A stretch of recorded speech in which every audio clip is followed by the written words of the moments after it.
What's up everyone, June with the Sushi Man, and in this video, I'm going to show you how to take Costco salmon and properly prepare it for sushi and sashimi.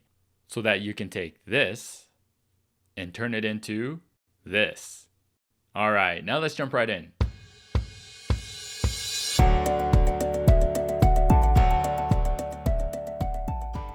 But first, I just want to give a quick thanks to you. Whether you're new or returning to my channel, thank you for being here. Now, I want to ask you for a simple favor. If you're enjoying my content and you're finding it helpful, then please consider hitting that subscribe button. It really does make a difference and it allows me to continue making more creative and better content. So again, I really appreciate you all being here. Now back to our video.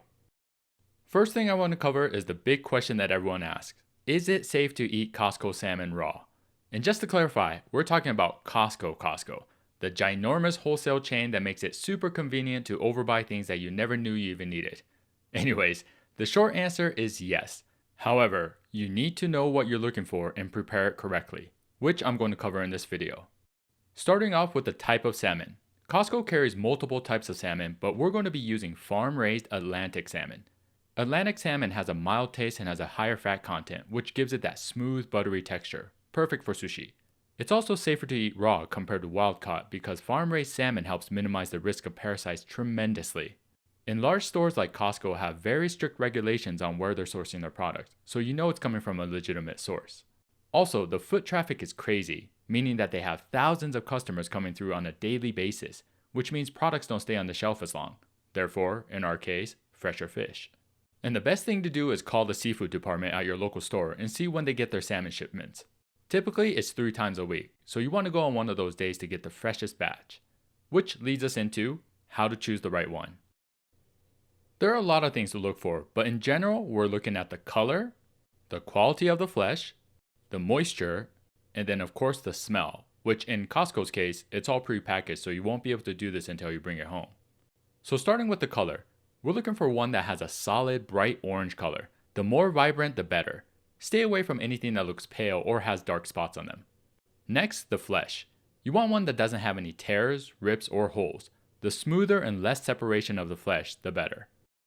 I also do what I call a tilt check to see how much moisture has developed in the package. Just tilt the tray to one corner, and if you see a lot of liquid forming, then choose a different one.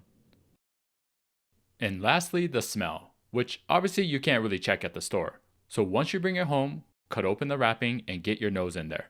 Fresh fish doesn't have much of a smell. It will slightly, of course, but more like a cool ocean breeze. If you're smelling something funny or pungent, then don't use it. At least not for sushi or sashimi. It's not worth it. And of course, use your best judgment. Alright, now let's start prepping this. First thing we're going to do is break this down, which Costco pretty much did everything already. So all we're going to do is cut this down into smaller sections. And there's a couple ways you can do this. The method I prefer is dividing it into 4 main sections by cutting it right in half, and then taking each side and splitting it in half the long way. The other method is to cut it crosswise at about every 3 to 4 inch increments, which is right about the width of 4 fingers. So starting from the head end, you measure 4 fingers, then cut.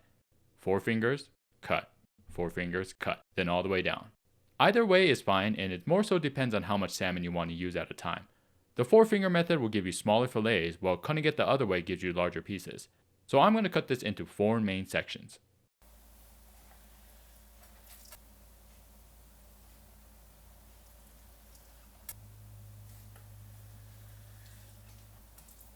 So now we have the backside head end, backside tail end, belly side head end, and belly side tail end. The best sections to use for sushi and sashimi is the belly head and back head. Part of this belly tail is good as well, but as you get towards the tail end, the meat becomes a lot leaner and tougher, which is not the most ideal for sushi. You can still use it, but these sections are better. Alright, now let's move on to curing this. So curing salmon for sushi is done differently depending on the chef. But typically, it's salt, vinegar, sometimes sugar, or a combination of those things. Some chefs don't cure it at all. What I like to do and have found to have the best results is a simple 25-minute salt cure. Just salt, nothing else. And there's a few reasons why we cure it. The salt helps eliminate bacteria, and it also draws out some of the moisture, which firms it up a bit and gives it a nicer texture. And you can use whatever salt you have. I like to use kosher salt or sea salt. Both works well and pretty much has the same results. So you want to find a nice big tray, And you want one that has a little depth to it, because as the salt brings out some of that moisture, you'll get a little bit of the liquid buildup at the bottom. Doesn't have to be this deep, but make sure it can catch some liquid. First, we're going to sprinkle some salt at the bottom, and then lay our salmon pieces right on top of it. Now we sprinkle the salt all over, and you can be pretty generous here. Make sure to get every side.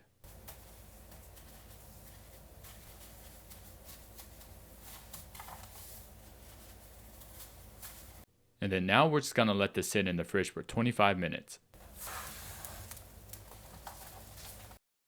Alright, it's been 25 minutes, and you can see how much moisture the curing brought out. Kind of hard to see in the camera, I know, but...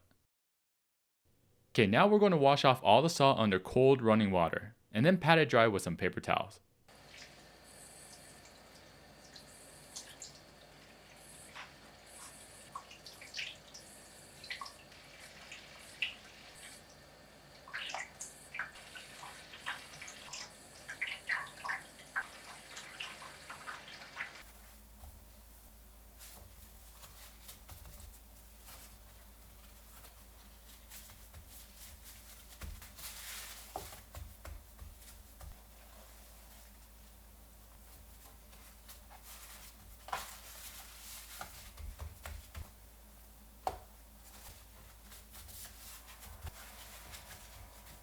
And that's pretty much it. You technically don't need to freeze this since it's farm raised, but if you want to be on the safer side, then I recommend freezing this for a minimum of 7 days. Now, if you're using wild caught salmon, then you'll definitely want to freeze it before consumption. So let me show you how to properly store and freeze this. First, make sure you patted it dry thoroughly, and then we're going to wrap it with a paper towel.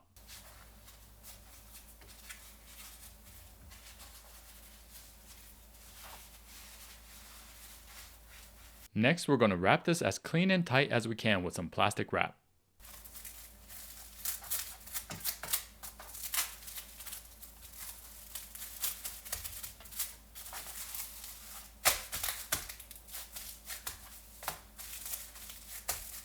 Okay, just like that.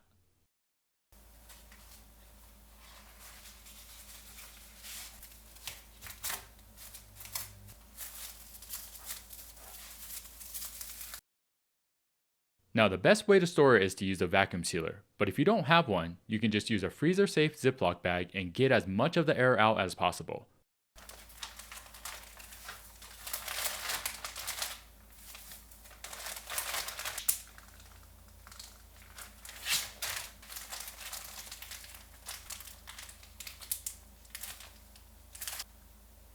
And don't forget to label and date it, and then it's ready to go in the freezer. Now, salmon is a great fish to freeze because it keeps its quality well, especially compared to some other types of fish. But you don't want to leave it in there for too long. Wait the 7 days and then try to consume it sooner than later. I say within a couple months. And when you defrost it, the best way is to let it thaw slowly in the fridge overnight. That'll give you the best results. Alright, now let me use some of this to make some sushi and sashimi.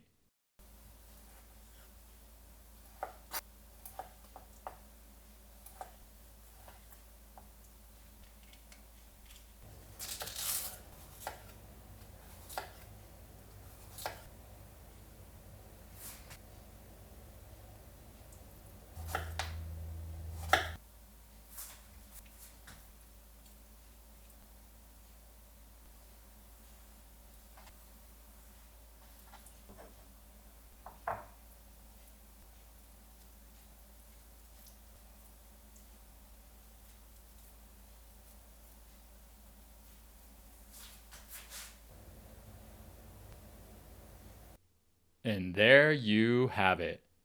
Costco salmon into this. Not bad, huh? Now, don't get me wrong, this isn't going to compare with your fresh king salmon or one of my personal favorites, Bakkafrost Scottish salmon from the Faroe Islands. But it's also what, $11.99 a pound? For the convenience and price that Costco offers, it's a pretty solid option. Now, of course, there's always a level of risk when consuming raw seafood, or anything raw really, and every Costco is different, so do your due diligence. If you think it looks sketchy, don't risk it, it's not worth it. And if you enjoyed this video and want to learn more about making sushi, then be sure to check out my book. It's called How to Make Sushi at Home, a fundamental guide for beginners and beyond. I go over everything from buying quality fish, the right tools to use, making all different types of sushi, even pairing the sushi you made with the perfect bottle of sake. So if you want to start impressing your friends and family at home, or possibly get promoted at the restaurant you work at, then this book will definitely help you out. Links are in the description below for those that are interested. Alright, I hope you found this video helpful, and feel free to leave me any questions or comments below. I'll see you on the next one. ありがとうございます。